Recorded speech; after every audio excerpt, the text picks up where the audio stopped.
तो दोस्तों, कैसे आप सभी? मैं आशा करता हूँ आप सब बिल्कुल ठीक होंगे। दोस्तों, आपके लिए सच्ची कहानियां हाजिर हैं। उम्मीद है आप इस कहानी को पूरा सुनने के बाद नीचे कमेंट्स जरूर करेंगे। और साथ ही अगर आप भी चाहते हैं कि मैं आपकी कहानियों को अपनी आवाज़ दूं, तो कहानियां सुनने के बाद आप मुझे इंस्टाग्राम पर मैसेज कर सकते हैं। मेरी आईडी है महेश आर्या यूट्यूबर। कहानियों के बाद मैं आप सबको वहीं पर मिलूंगा। तो ठीक जल्दी से अपने अपने हेडफोन लगाएं और शुरू हो जाए मेरे यानी महेश के साथ। दोस्तों, सबसे पहले मैं आपको बता दूं कि यह कहानी मेरी रियल स्टोरी है। इसमें जरा सा भी झूठ नहीं है। वैसे मैं कोलकाता से बिलोंग करती हूं और रहती कोटा राजस्थान में हूं। ठीक, ये कहानी कोटा की है। बात दरअसल ये है कि मैं और मेरे हस्बैंड और मेरे 2 बच्चे हम एक किराए के नए मकान में रहने गए थे। मकान 2 मंजिला था। नीचे वाले फ्लोर पर मैं रहती थी। उसमें 2 कमरे थे। वो कमरे ठीक एक के बाद एक थे, मतलब हर कमरे में एक डोर था। उस मकान में एक भी विंडो नहीं थी। यूं मानिए कि डोर में से एक चूहा भी नहीं निकल सकता था। ठीक मेरे कमरे के कॉर्नर में एक अलमीरा टाइप की बनी हुई थी और ये कहानी इसी अलमीरा से ताल्लुक रखती है। एक दिन की बात है, मुझे उस अलमीरा की साइड से किसी गाने की आवाज़ सुनाई दी। एक बार तो मैंने इग्नोर किया, लेकिन फिर मुझे ये धीरे धीरे रोज सुनाई दे रही थी। एक रोज उठकर मैंने दीवार पर कान लगाकर सुना। समझ में आया कि ये आवाज़ दीवार के अंदर से आ रही थी। वो गाना बहुत ही पुराने जमाने का सॉन्ग था। एक दिन मैंने मकान मालकिन से पूछा तो उन्होंने कहा कि कुछ भी नहीं है, इस अलमीरा के पीछे बस दीवार है और कुछ नहीं। मैंने भी इस बात को इग्नोर कर दिया। आखिरकार मकान मालिक भी काफ़ी समय से यहाँ पर रह रहे थे और वैसे भी दिन में इतना ज़्यादा काम होता था कि रात को कब नींद आती पता ही नहीं चलता। धीरे धीरे महीने बीतते गए। सर्दियों का मौसम आ चुका था। मैं चुपचाप ब्लैंकेट लेके सो रही थी। बच्चे और हस्बैंड सब लोग सो चुके थे। तब मुझे ऐसा लगा कि किसी ने ब्लैंकेट के ऊपर से मेरे दोनों पैरों को पकड़ा, फिर धीरे धीरे ऊपर की ओर आने लगा। मैंने सोने की एक्टिंग करते हुए साइड में मुड़ के देखा। पता चला कि हस्बैंड तो दूसरी तरफ मुड़कर सो रहे हैं। उस वक्त मेरे बच्चे भी बहुत छोटे थे, 2 या 3 साल के। अचानक मन में आया, तो फिर कौन हो सकता है। मैंने जल्दी से पैर ऊपर करके लात मारी और तुरंत ही उठकर लाइट ऑन की। साथियों, कमरे में कोई नहीं था और जैसा कि मैंने आपको पहले भी बताया था कि कमरे में एक चूहा तक नहीं आ सकता, लेकिन उस रात तकरीबन 3-4 किलो की ये क्या चीज़ थी। एक अजीब सा एहसास था। ऐसा लगा मानो जैसे कोई बिल्ली हो। यकीन कीजिए, मैं डर के मारे पूरी रात सो नहीं पाई। ये बात जब सुबह मैंने अपने हस्बैंड को बताई तो उन्होंने मजाक समझ के उड़ा दी। पूरा दिन निकल गया। रात होते ही मुझे सपनों में ऐसा लगा कि कोई मेरे पैर को दबा रहा है। सुबह जब मैं नींद से उठी तो पता चला कि वो ख्वाब नहीं था। हकीकत में मेरे पैरों को किसी ने दबाया था, क्योंकि जब मैं उठी तो चल नहीं पा रही थी। उसी वक्त अचानक मुझे याद आया कि मैंने इसी पैर से लात मारी थी। ये बात मेरे दिमाग में बस क्लिक हुई। फिर दिन गुजरते गए। काफ़ी समय बीत गया, लेकिन पैर का दर्द ठीक नहीं हो रहा था। मैंने डॉक्टर को दिखाया, लेकिन रिपोर्ट एकदम सही थी। नहीं मालूम चला कि कब दिन ब दिन मेरी तबीयत खराब होती चली गई। उन दिनों मेरे लिए ऐसा हो गया था कि मैं दिन भर आंखें बंद करके सोती रहती थी। धीरे धीरे मैं बहुत ज़्यादा कमज़ोर और पतली होती जा रही थी। आंखों के नीचे ऐसे डार्क सर्कल बन गए थे कि मैं खुद को आईने में देखती तो चुड़ैल जैसा महसूस करती। इसी बीच एक अजीब सा हादसा हुआ मेरे साथ। मैंने नोटिस किया कि मैं रात को सोते वक्त बच्चे को बीच में सुलाती थी, लेकिन जब मैं सुबह उठती तो खुद को साइड में पाती। लेकिन एक दिन मैंने नोटिस किया कि मैं सोती तो बच्चों के बीच में थी, लेकिन जैसे ही सुबह होती तो मैं खुद को साइड में पाती। ये सब कैसे हो रहा था मुझे कुछ भी समझ नहीं आ रहा था। पूरा दिन टेंशन में बीत गया। लेकिन जैसे ही रात हुई तो मैंने सोचा कि क्यों ना एक वीडियो बनाई जाए। आखिरकार मुझे भी ये जानना था कि कैसे मैं बीच में से साइड में चली जाती हूँ। सच कहूँ तो ये काम करने से पहले मुझे काफ़ी देर तक नींद नहीं आई, लेकिन जैसे तैसे करके मैंने रात के तकरीबन 2 बजे के आसपास मोबाइल का कैमरा ऑन करके सामने टेबल पर रख दिया। लेकिन मैं जैसे ही अपने बेड की तरफ मुड़ी तो अचानक मेरा मोबाइल नीचे गिर गया। मैंने तुरंत फ़ोन को उठाया तो पाया कि वो स्विच ऑफ हो गया था, जबकि उसमें 50% बैटरी थी। मेरी हालत बहुत ज़्यादा ख़राब हो गई। आप सोच भी नहीं सकते कि जिसके साथ ऐसा हो रहा हो उसे उस वक्त कैसा लग रहा होगा। उसी वक्त मुझे ऐसा लगने लगा कि जैसे मुझे कोई देख रहा हो। उस वक्त मेरे कमरे की लाइट ऑन थी। मैंने बहुत कोशिशें की लेकिन मेरा मोबाइल ऑन नहीं हुआ। थक हार कर मैं चुपचाप अपने बेड पर जाकर सो गई। मुझे एक बार को ऐसा लगा कि शायद फ़ोन गिरने की वजह से खराब हो गया हो। वैसे भी मेरी हालत इतनी नहीं थी कि मैं कंटिन्यू फ़ोन को चलाकर देखूं। थक हार कर मैं अपने बेड पर आ गई। मन में कई सवाल थे लेकिन करती भी तो क्या। चुपचाप सोने के अलावा मेरे पास दूसरा कोई ऑप्शन नहीं था। दोस्तों, इसके बाद जो मेरे साथ हुआ वो दिल दहला देने वाला था। यकीन कीजिए, रात को सोते वक्त अचानक किसी ने रात को मेरे उल्टे हाथ को ऐसे मोड़ा कि मेरी हड्डी खिसक गई। सुबह जब उठी तो पाया कि मेरा हाथ मूव नहीं कर रहा था। डॉक्टर को दिखाया, दवाई भी खाई लेकिन कुछ भी नहीं हुआ। 2-4 दिन और बीते, मैं एक हाथ से कुछ भी नहीं कर पा रही थी। आखिरकार जब मेरे हस्बैंड को मेरी परेशानियां समझ में आने लगी तब जाकर उन्होंने ये कहा कि चलो किसी मौलाना को बुलाता हूं, शायद अब वही कुछ कर सकते हैं। इसके बाद जब मौलाना घर पर आए तो उन्होंने मेरे हस्बैंड को कहा कि अपनी बीवी के हाथ पकड़ो। ये बात भी शायद किसी को नहीं मालूम होगी लेकिन मैंने महसूस किया, क्योंकि जब मौलाना दुआ पढ़ रहे थे तब मेरी हड्डियां सरक रही थी। कुछ ही सेकंडों बाद वो अपनी जगह पर आकर बैठ गई। यकीन कीजिएगा, तब जाकर मैं ठीक हुई। अंदर से मैं थोड़ी खुश थी। मैं यही तो चाहती थी कि कोई तो ऐसा आदमी आए जो मेरी मदद के साथ साथ मेरे हस्बैंड को ये तक समझा सके कि ये सब कुछ अलग ही हो रहा है। पर यह मेरी खुशी बस कुछ ही दिनों की थी, क्योंकि इसके बाद बहुत बड़ा कांड अभी बाकी था। पर आज ये कहानी सुनाते वक्त मुझे ऐसा लग रहा है कि शायद लोग मेरी इस कहानी को झूठ समझेंगे। सच कहूं तो इस कहानी का एक एक पहलू बताना मेरे बस की बात नहीं है। बस इतना और बता दूं कि एक दिन हमने अपने रिश्तेदारों को दावत पर बुलाया था। हमारे घर कोई फंक्शन नहीं था, ऐसे ही बहुत सारे मेहमान आए थे। उस दिन हमने बिरयानी बनवाई थी। मेहमान को जाते जाते 12:30 से 1 बज गया। उन दिनों इतने सारे लोगों को बुलाने का सिर्फ एक ही मकसद था, क्योंकि हमारे मकान मालिक जयपुर गए थे। खैर, सबके जाने के बाद हस्बैंड ने सोचा कि सारा सामान समेटकर चुपचाप अब सो जाते हैं। रात काफी हो चुकी थी। उन्होंने बस इतना ही कहा कि कल किसी को बुलाकर साफ सफाई करवा देंगे। वो तुरंत ही कमरे में लॉक लगाकर नीचे आ रहे थे। मैं उठकर इधर उधर कमरे को अच्छे से देखने लगी। सब कुछ ठीक से होने के बाद हम जैसे ही अपने रूम में आकर सोए तो अचानक 1 घंटे बाद मुझे अचानक मकान मालिक के कमरे का ताला खोलने की आवाज़ आई। मैंने हस्बैंड को हिला के पूछा कि ऊपर कौन है। उन्होंने कहा कि सब जगह ताला लगा है, पता नहीं कौन है। इसके थोड़ी ही देर बाद गेट खुलने की आवाज़ आई। वो जो कोई भी था कमरे के अंदर जाकर दौड़ने लगा और कुछ ही पलों में वो सीढ़ियों से नीचे उतरने लगे। ऐसा लगा मानो कि जैसे कोई 3-4 आदमी एक साथ नीचे की ओर आ रहे हों। नीचे आते ही उन्होंने हमारे गेट को धक्का दिया। तब जाकर कहीं हस्बैंड ने मामा बोल के लाइट ऑन कर दी। ठीक दूसरे रूम से मेरी सांस आई और वो भी सुनने लगी जैसे कोई गुस्से में सारी चीजें फेंक रहा हो। नहीं मालूम उस दिन ऐसा क्या हुआ, वो आवाज हमें ऊपर से आ रही थी। ऐसा लगा जैसे किसी ने छत पर पानी का ड्रम गिराने के बाद दरवाजे को जोर जोर से पीटा हो, क्योंकि रात में आवाज बहुत गूंज रही थी। जब चीजें बिल्कुल आपे से बाहर हो गई तब जाकर हमने रात के 1:30 बजे मौलाना को बुलाया। मौलाना के आने के बाद हम सबके सब उनके साथ छत की ओर गए। सबसे पहले हमने मकान मालिक का कमरा देखा जिस पर कि ताला लगा हुआ था, पर जब हमने उस ताले को खोला तो अंदर कुछ भी नहीं था। फिर मौलाना ने एक ही बात कही कि जो कुछ बचा कुचा खाना था वो नहीं फेंकना था। जब ही ये सब हुआ है। इसके बाद और भी अजीब अजीब से इंसिडेंट होने लगे जिसको शायद मैं ज़्यादा नहीं लिख पाऊंगी। बस इतना ही कहूंगी कि मुझे तो अब तक ये भी पता नहीं चला कि आखिरकार ये सब चीज़ें आई कहाँ से। या तो इस घर की चीज़ें श्रापित हैं, क्योंकि यहाँ आने के बाद ही ये सब मैंने ज़्यादा महसूस किया है। बाकी अगर कुछ भी ऐसा होता है जो बहुत ही अजीब होगा तो मैं महेश सर को ज़रूर बताऊंगी। धन्यवाद। तो दोस्तों, देखा आपने, इन्होंने कहानी में अपना नाम तो नहीं बताया और इन्होंने जिस तरीके से कहानी भेजी वो भी कई टुकड़ों में पूरी नहीं है। और हाँ, सबसे बड़ी बात, मैं चाहता तो इस कहानी को अपने हिसाब से आगे और बना सकता था, लेकिन नहीं, मैं नहीं चाहता कि कोई भी छोटी बातें इसमें ऐड करके कहानी में और मज़ा डाल दिया जाए।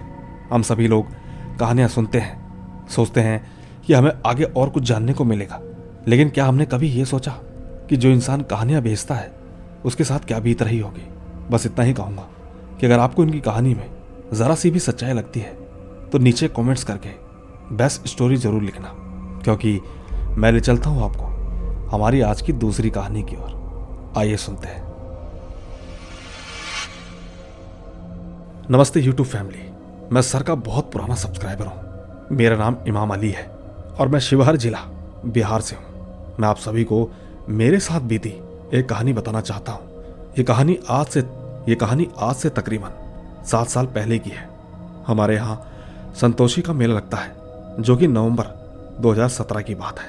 उस दिन हम 5 दोस्त मेला घूमने निकले थे, वो भी ठीक जंगल के रास्ते, क्योंकि गांव में जंगलों का रास्ता नज़दीक पड़ता है और वो मेले की दूरी तकरीबन यही कोई 1 किलोमीटर के आसपास की होगी। आधा घंटा पैदल चलने के बाद मेले में पहुंचे तो हम घूमते घूमते आपस में अलग हो गए और हम ठीक ऑर्केस्ट्रा देखने में व्यस्त हो गए। ऑर्केस्ट्रा देखते देखते टाइम का पता ही नहीं चल पाया। मैंने पास में खड़े एक भाई से पूछा कि भैया समय कितना हो रहा है, तो उसने कहा कि भैया रात के 2 बज गए हैं। मैंने आसपास चारों तरफ देखा तो पाया कि मेरा एक भी दोस्त वहां नहीं था। तकरीबन आधा घंटा मुझे इधर उधर दोस्तों को खोजने में ही लग गया। थक हार कर मैं ठीक उसी जंगल के रास्ते से चुपचाप निकल गया। मैं ठीक जब उस रास्ते से जा रहा था तो मैंने देखा कि जंगल में एक लड़की रो रही है। मैंने चारों ओर नजरें घुमाई, लेकिन मुझे कोई भी नजर नहीं आया। हाँ, पर रोने की आवाज़ अभी भी मेरे कानों पर आ रही थी। इसी तरह जब मैं थोड़ी सी आगे और बढ़ा तो एक लड़की नजर आई। मैं अचानक उसे देखकर डर गया कि ये कौन है। मैं चुपचाप जैसे ही उसके बगल से गुजरने लगा तो वो अचानक बोली कि रुकिए। यकीन कीजिए, मैं बहुत डर गया। मैंने कांपते हुए उससे पूछा कि आप कौन हैं। उस लड़की ने जवाब दिया कि मैं यहाँ पर गुम हो गई हूँ, प्लीज़ मुझे मेरे घर छोड़ दीजिए। मैंने बिना सर को पीछे घुमाए पूछा कि आपका गांव किधर है। उसने कहा कि बस ये बगल का गांव ही मेरा गांव है। लड़की ने ठीक बगल के गांव का नाम बताया। मैंने कहा ठीक है, आप मेरे साथ चलिए, मैं आपको गांव तक छोड़ देता हूँ। मैं ठीक उससे 2 कदम आगे चल रहा था। मैंने चलते चलते उस लड़की से उसका नाम पूछा, लेकिन वो लड़की अचानक रोने लगी। इसके बाद मैंने उसके पिताजी का नाम पूछा तो उसने अपने पिताजी का नाम बताया। धीरे धीरे हम दोनों सड़क पर पहुंच गए। सड़क के ठीक सामने 2 रास्ते थे, एक मेरे गांव को जाता था और ठीक दूसरा उसके गांव की ओर। मैंने उससे कहा कि वो रहा आपका गांव, ठीक इसी रास्ते से सीधा चले जाना। मैं चुपचाप अपने गांव के रास्ते की तरफ मुड़ गया। मैंने एक बार मुड़कर देखा, लड़की धीरे धीरे जा रही थी। मैं ठीक उससे काफ़ी दूर जा चुका था। न जाने क्यों, पर बार बार मेरी नज़रें पीछे की तरफ मुड़ रही थी। 3-4 बार देखने के बाद जब 5वीं बार मैंने देखा तो मैंने पाया कि वो लड़की वहाँ थी ही नहीं। मन में एक अजीब सा डर था। मेरे पैर तो एकदम तेज़ी से चलने लगे। मैंने सोचा कि छोड़ो, जाने दो। मैं भागकर सीधा घर पहुँच गया। सुबह होने के बाद ये सारी बातें मैंने पिताजी को बताई। पिताजी थोड़ा गुस्से में भी थे। कहने लगे कि ठीक है, मैं उस गांव में जाऊंगा तब पूछूंगा। 1-2 दिन के बाद पिताजी उस गांव में गए होंगे। जब पिताजी ने उस लड़की के बारे में पूछा तो उसके भाई ने कहा कि कौन सी लड़की, वो लड़की तो 1.5 साल पहले ही मर चुकी है। इसके बाद पिताजी ने कुछ भी नहीं कहा और जब वापस घर आए तो मुझे बहुत भला बुरा कहा। कहने लगे कि तूने जिस लड़की को देखा वो लड़की तो 1.5 साल पहले ही मर चुकी है। दोस्तों, सुनकर तो मेरा हालत ही खराब हो गया। यकीन कीजिए, 1 हफ्ता तो मुझे भुलाने में ही लग गया। बस मेरी एक ही रिक्वेस्ट है, आप लोग कमेंट में ज़रूर बताइएगा कि ये कहानी आपको कैसी लगी। बस इतनी ही थी ये कहानी। धन्यवाद। तो दोस्तों, देखा आपने, ये थी इमाम अली की कहानी। वाकई इनकी कहानी बड़ी इंटरेस्टिंग थी। और बात रही कमेंट्स की, वो तो आप करते ही रहिए, क्योंकि आपके कमेंट्स मुझे कहानियाँ बनाने के लिए बहुत उत्साहित करते हैं। तो ठीक, ले चलता हूँ अब आपको अगली कहानी की ओर। आइए सुनते हैं। दोस्तों, मेरा नाम विकास अगरिया है। मैं झारखंड से हूँ। ये बात आज से करीब 10 साल पहले की है। उस वक्त मैं 12 साल का था। उन दिनों मेरे पिताजी एक सीमेंट की फैक्ट्री में मजदूर का काम करते थे और ठीक जब भी विश्वकर्मा पूजा का त्यौहार आता था तो पिताजी मुझे अपने साथ वही फैक्ट्री में प्रसाद खिलाने ले जाते थे। और तो और इस त्यौहार के दौरान पिताजी को बोनस भी मिला करता था, जो कि अक्सर रात को ही बांटा जाता था। खैर, मैं और मेरे पिताजी को घर लौटने के दौरान रात्रि हो गई। यही करीब 11 से 11:30 बज चुके थे। रास्ते में कालापन और अंधेरा देखकर मुझे बहुत डर लग रहा था। और आपको बता दूं कि जिस रास्ते से हम घर को लौट रहे थे वहीं बगल में एक शमशान भी था। सबसे मेन डर तो मुझे उसी का था, जिसकी वजह से मुझे अंदर ही अंदर बहुत ज्यादा डर लग रहा था। जिंदगी में पहली बार ऐसा लगा कि आज न जाने क्या होगा। उन दिनों हमारे यहाँ बिजली की व्यवस्था भी कुछ खास नहीं हुआ करती थी जिस तरह की आज के समय में है। रास्ते में चलते वक्त हम दोनों उसी शमशान के सामने से गुजर रहे थे तो अचानक मुझे किसी औरत के रोने की आवाज सुनाई दी। सच कहूं तो मैं अंदर से इतना डर चुका था कि मेरे मुंह से ये तक बोलने की हिम्मत नहीं हुई कि मैं कुछ बोल भी सकता हूं। लेकिन यही आवाज जब मेरे पिताजी ने भी सुनी तो वो मुझसे कहने लगे कि डरो मत बेटा, मैं तुम्हारे साथ हूं। सच कहूं तो उस वक्त मेरे आंखों से आंसू निकल चुके थे। बस यही सोच रहा था कि काश हम लोग शाम को ही घर वापस लौट आते। शायद ऐसा बिल्कुल नहीं होता। खैर, मैंने जैसे तैसे अपने आंसू को पोंछा और हनुमान जी को याद करने लगा। मैं और पिताजी कुछ ही दूरी पर चले होंगे कि हमें 2 आदमी दिखे जो कि हमारे ही गांव की ओर जा रहे थे। उन्हें देखकर सच कहूं तो मेरी जान में जान आई। इसके बाद हम भी उनके पीछे पीछे अपने घर की ओर लौट आए। घर का दरवाजा देखकर आप नहीं समझ सकते कि मुझे कितना सुकून मिला। दिल की धड़कनें इतनी ज्यादा तेज थी कि मैं आपको बयान नहीं कर सकता। माँ ने जैसे ही दरवाजा खोला तो मैंने अंदर जाते ही ये सारी बातें माँ को बताई। माँ तुरंत ही पिताजी को डांटने लगी, कहने लगी कि ये तो बच्चा है, इसे साथ में ले जाने की क्या जरूरत थी। अगर इसके साथ कुछ भी हो जाता, कोई भी ऊपरी चक्कर, तो भुगतना तो हमें ही पड़ता। दोस्तों, इसके बाद मैंने माँ को चुप करवाया। अगली सुबह यही तकरीबन कुछ आधे घंटे बाद माँ ने बताया कि हाल ही में एक परिवार की एक बहू जो कि पड़ोस के गांव की थी, उसकी गर्भ अवस्था के दौरान आपातकालीन मृत्यु हो गई थी। उसको उसी शमशान में जलाया गया था जिस रास्ते से तुम लोग आ रहे थे। कहते हैं कि कई बार ऐसी अचानक मौत से इंसान की आत्मा मरती नहीं है, वो किसी न किसी रूप या कोई भी हरकत करके अपने होने का एहसास कराती है। ज्यादातर जो इन चीजों से डरता है और जिसके ग्रह कमजोर होते हैं, ये ठीक उन पर बहुत जल्दी हावी कर जाती है। दोस्तों, उस दिन जो कुछ भी हुआ वो सब कुछ आपके सामने है, मगर मैं आपसे इतना ही कहना चाहूंगा कि हम जब भी भगवान को याद करते हैं तो वो किसी न किसी रूप में आकर हमारी रक्षा अवश्य करते हैं, क्योंकि मैंने इसका जीता जागता प्रमाण देखा है। आपको याद होगा कि हमें रात के वक्त 2 आदमी दिखे थे जो कि अंधेरे की वजह से पहचान में नहीं आए। नहीं मालूम कि आखिरकार वो थे कौन, बस इतना ही याद है कि वो हमारे गांव की ओर लौट रहे थे। अब आप ही सोचिए ये सब क्या है। धन्यवाद। तो दोस्तों, देखा आपने, ये थी विकास की बड़ी ही इंटरेस्टिंग स्टोरी। उम्मीद है आपको इनकी कहानी भी जरूर पसंद आई होगी।